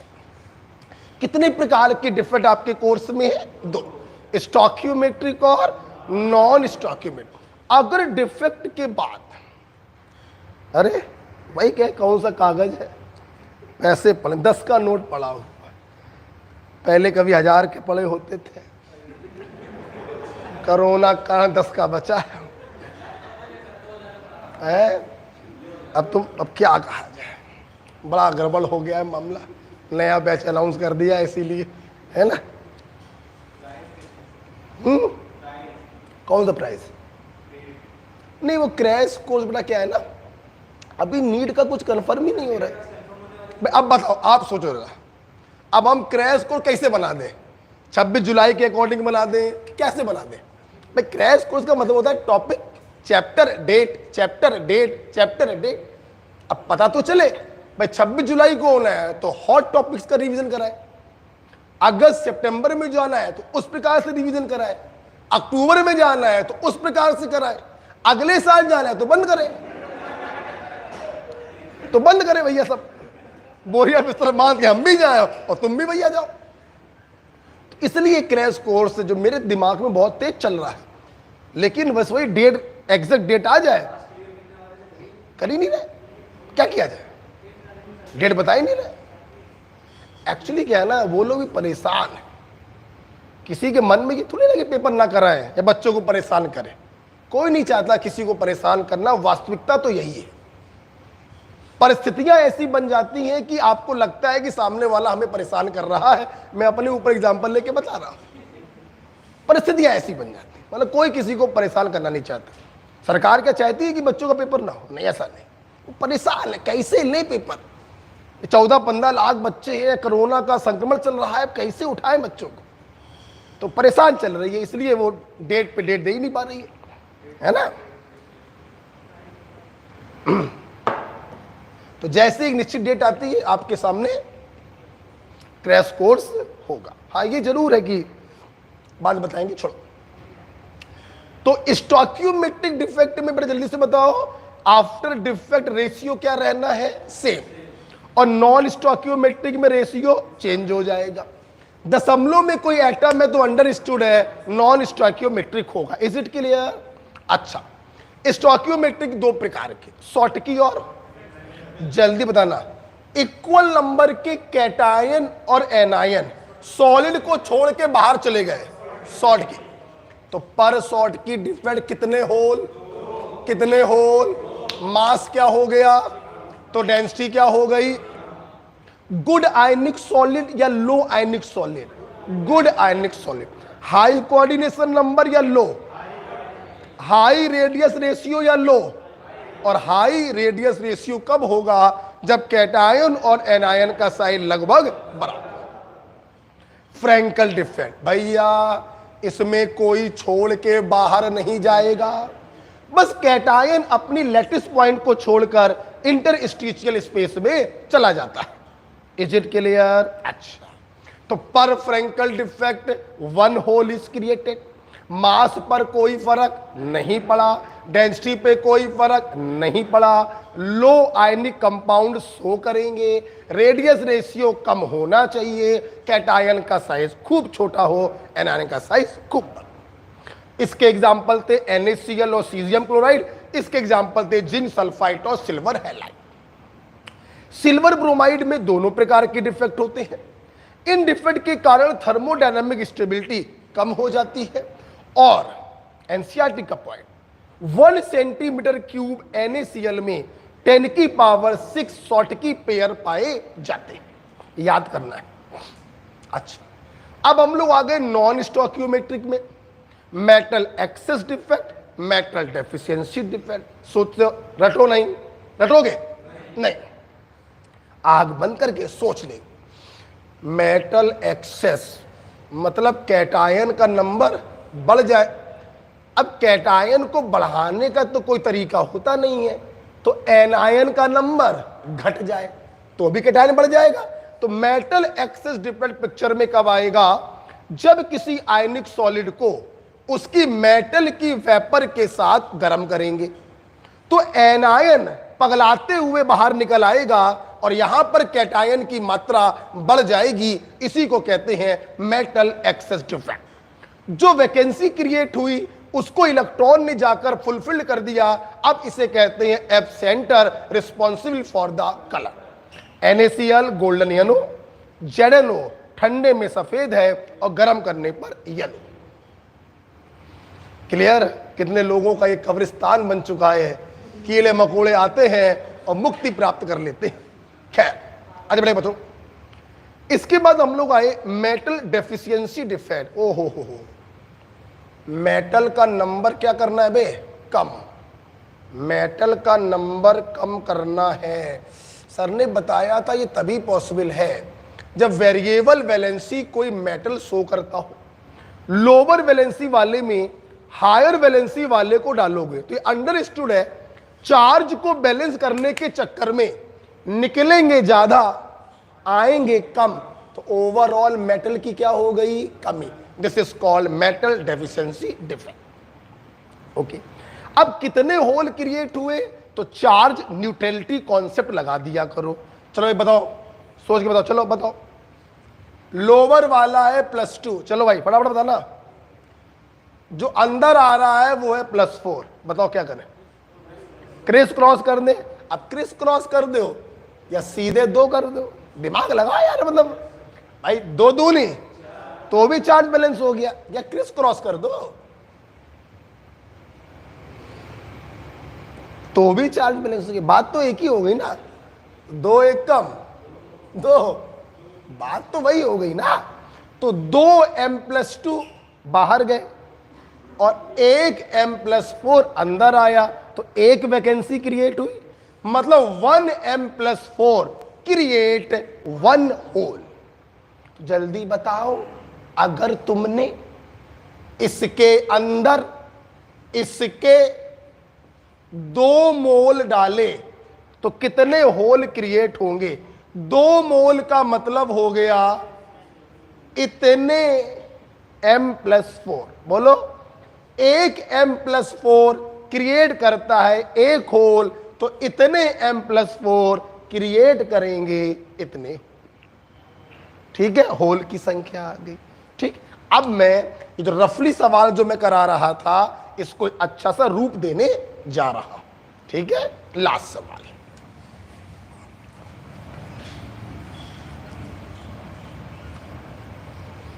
लिखो बेटा।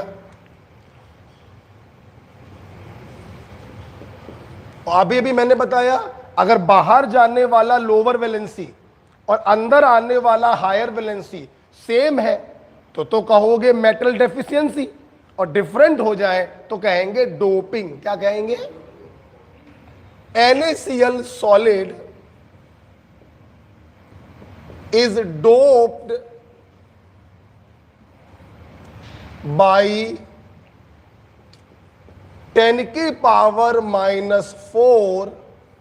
mol% SrCl2। Calculate number of holes created per mole NaCl। मैं करूंगा, अब देखो, बोलो नहीं बेटा, बोलो नहीं। पर मोल NaCl बोलो, सबको देखो, नो रट्टाफिकेशन। सबसे पहले आप ये बताओ, क्या आपको डोपिंग साफ साफ नजर आ गई? लोअर वैलेंसी क्या है? Na+, और आप इसके अंदर ऐड क्या कर रहे हो? Sr+2। लोअर वैलेंसी में हायर वैलेंसी को ऐड कर रहे हैं, गारंटी है होल्स क्रिएट होंगे। मेरे छात्र बताएं, इसे मेटल डेफिशिएंसी कहोगे या डोपिंग?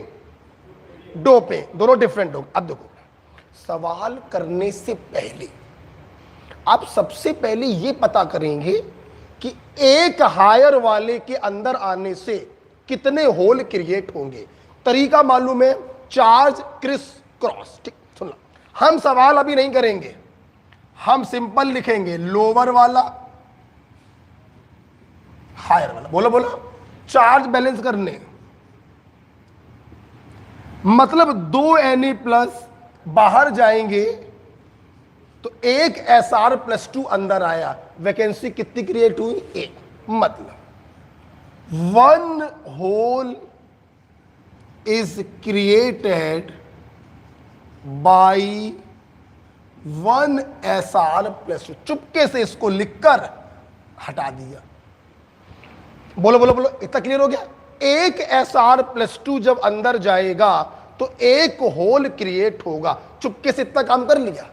अब सॉल्व करोगे सवाल। आओ देखो सवाल क्या बेटा, हमारे पास NaCl का एक टुकड़ा था जिसमें तुमने 10⁻⁻⁴ मोल परसेंट SrCl2 को डाला।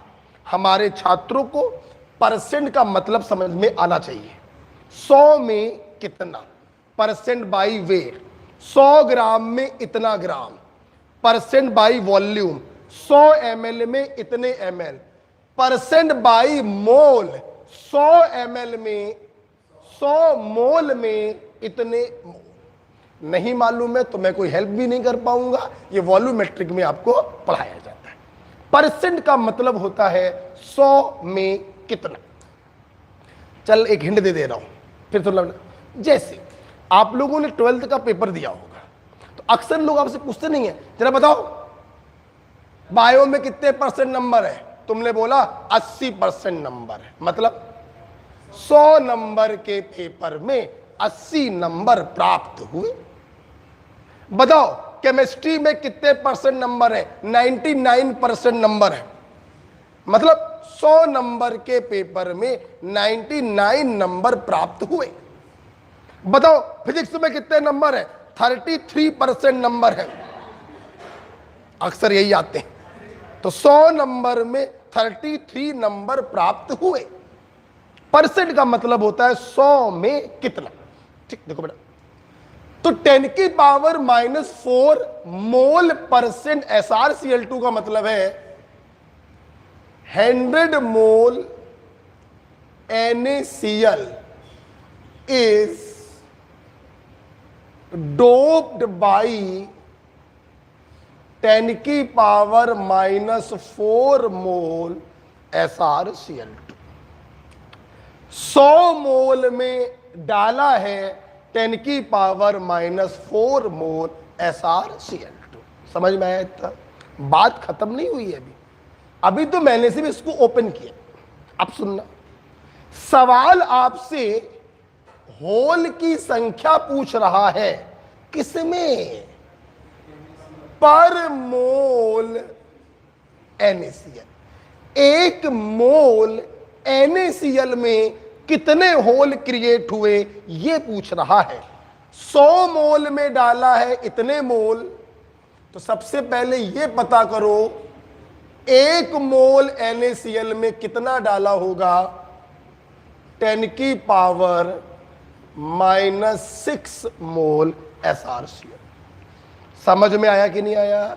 अब जरा ध्यान से देखिए, SrCl2 में Sr का एक एटम है, तो जितने मोल इस इलेक्ट्रोलाइट के होंगे उतने ही मोल Sr+2 के भी होंगे। बोलो, Sr+2 के मोल में एवोगैड्रो नंबर से मल्टीप्लाई कर दो तो Sr+2 का नंबर आ जाएगा। बोलो, एक Sr+2 से एक होल क्रिएट होता है तो इतने Sr+2 से इतने ही होल क्रिएट होंगे। This is your answer. Am right? मतलब एक मोल NaCl में कितने होल क्रिएट हुए? 10 की पावर -6 Na होल क्रिएट हुए। आप Na की वैल्यू भी लिख सकते हैं 6 × 10 की पावर 23। ओके,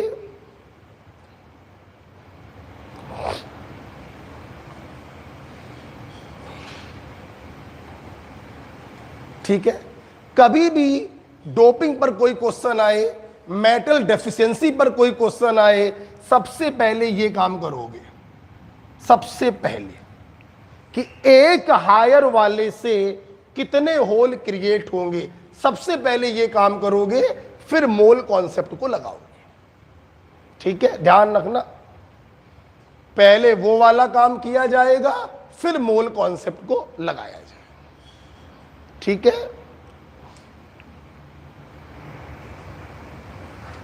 लिख लिया सब लोगों ने? सबने लिख लिया? चलो सब लोग बताओ, बोलो इस पॉइंट का मतलब क्या, बोलो। 100 मोल NaCl में इतने मोल SrCl2 को डोप किया है।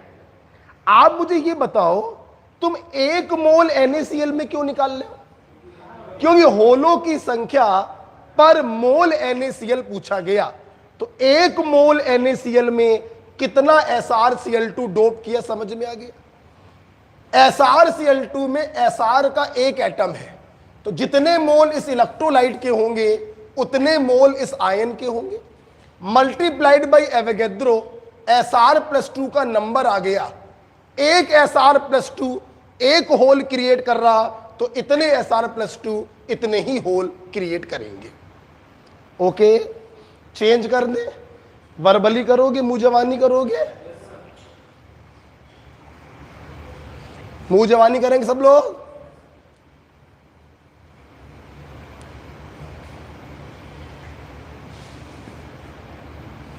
आप बस सबसे पहला काम वाला होता है, आप चेंज करते जाओ, बोलते जाओ, हम लिखते जाए। यहां क्या हो जाएगा, बोलो। अब चार्ज इलेक्ट्रिकल न्यूट्रलिटी को बैलेंस करो, बोलो। तो 3 Na+ बाहर गए, 1 Ga+3 अंदर आया, कितने होल? 2। तो 2 hole are created by 1 Ga। Clear हो गया? अब आ जाओ मोल कॉन्सेप्ट में।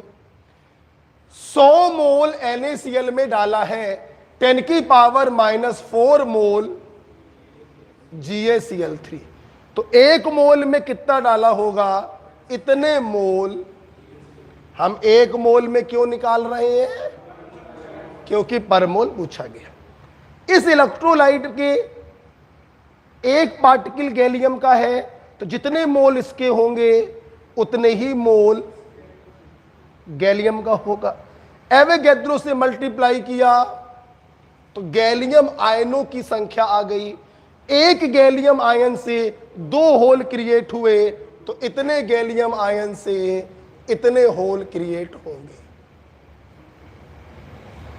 अब आंसर ये हो जाए। समझ में आया? पक्की बात है? और चेंज कर दे, और चेंज कर दे, है कर दोगे? SW दे दे, छोड़ो यार, हटाओ, चलो इतने चल, ठीक है। ओके, तो इस बढ़िया सवाल ना कर दे।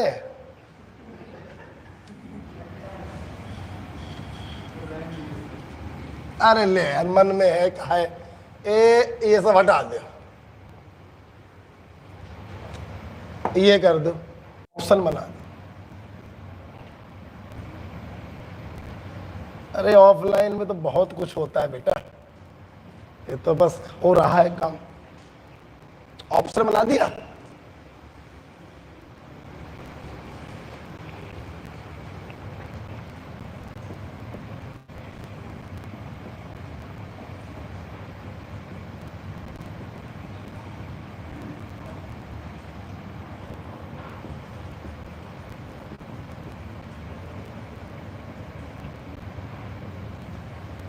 लिख लो SW। कुछ है ही नहीं, कुछ है नहीं। देखिए अब की, चलो कर देते, अब की बार देखिए क्या है, आपको परसेंट को खोलने की जरूरत नहीं। अब की बार होल का नंबर भी परसेंट में ही पूछ लिया गया, मोल परसेंट में ही पूछ लिया गया, तो आपको कुछ करना ही नहीं था अब की बार। अब की बार सीधे बस आपको चार्ज को क्या करना था, बोलो, बस ये पता करना था कि एक Ga+3 से कितने होल क्रिएट होंगे, 2। तो जितने मोल Ga+3 होगा मल्टीप्लाइड बाई 2, उतने मोल परसेंट होल क्रिएट होंगे। अब कुछ करना ही नहीं था, ठीक है, कुछ करना था नहीं भाई, मोल परसेंट दिया गया और होलों की संख्या मोल परसेंट में ही पूछी गई, कुछ करना ही नहीं था। आपको बस ये पता करना था कि एक गैलियम आयन से कितने होल क्रिएट होंगे, तो जितने मोल गैलियम आयन डालोगे उसका डबल मोल परसेंट होल क्रिएट होगा, जस्ट डबल करते। ओके, चलो, तो आप लोग सॉलिड के सारे सवाल लगा लीजिए। कल तो कोई क्लास नहीं होगी, परसों आपको थर्मो पढ़ाया जाएगा, और आज से कल के बीच में सारे सवाल आप हमसे पूछ लीजिएगा, हम व्हाट्सएप पर सलूशन आपको दे देंगे। ओके भाई, थैंक यू। चुपचाप पढ़ने आओ, पढ़ाया जाएगा। कौन पढ़ाएगा इससे क्या मतलब है, पढ़ाया जाएगा बस, ये अच्छी बात है। ओके, सब समझ में आ गया।